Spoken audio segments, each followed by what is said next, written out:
on va parler un peu plus, on va changer, là on était plutôt sur l'entraînement, on va parler un peu plus de santé maintenant avec l'obésité, si je ne me trompe.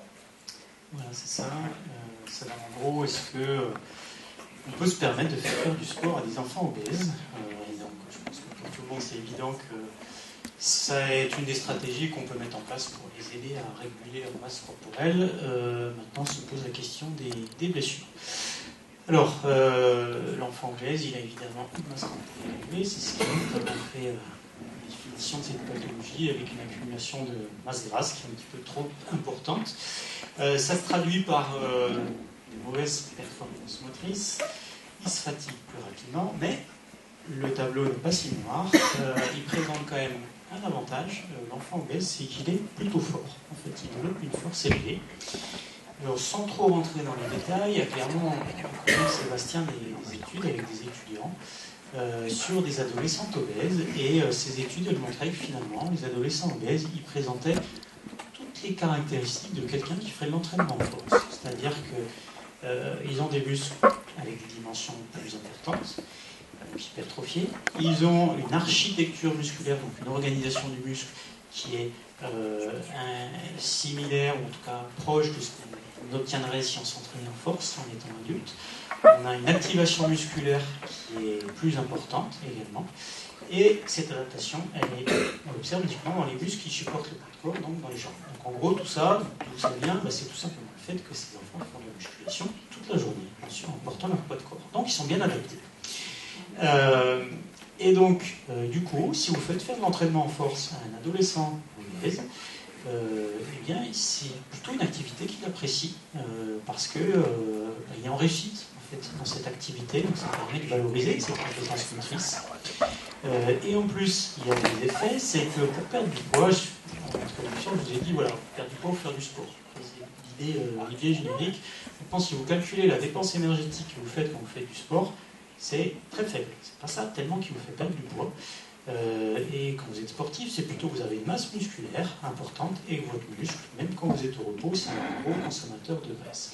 Donc en gros, notre adolescent obèse, si on améliore sa masse musculaire, c'est des stratégies qui est utilisée dans le domaine du traitement de l'obésité, c'est faire en sorte qu'ils conservent, voire qu'ils développent leur masse musculaire pour que, même au repos, ils consomment beaucoup d'énergie, ce qu'on appelle le métabolisme de graisse, c'est l'énergie qu'on consomme juste pour vivre au repos. Voilà. Donc c'est un effet positif.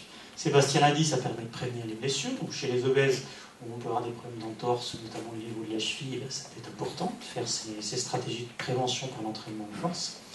Et du coup, on pourrait le mettre en préalable à des activités où il faut supporter un petit peu plus de poids de corps.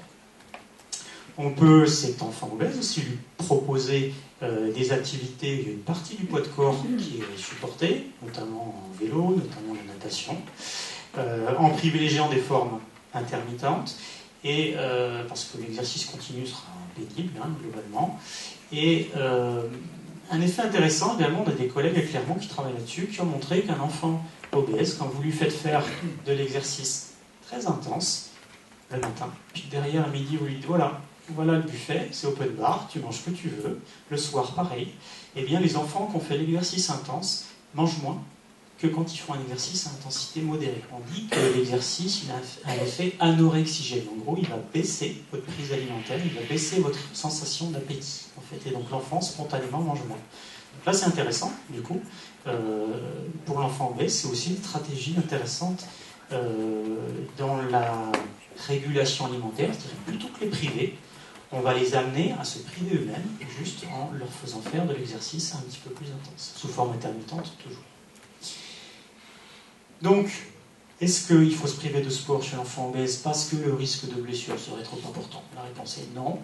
En organisant une succession d'activités qui pourraient commencer par du renforcement musculaire, des activités où il y aurait un petit peu plus de support de poids de corps, puis ensuite des activités à poids de corps quand on estime que l'enfant il est prêt à démarrer, donc avec une certaine progressivité, on peut tout à fait mettre en place ces activités.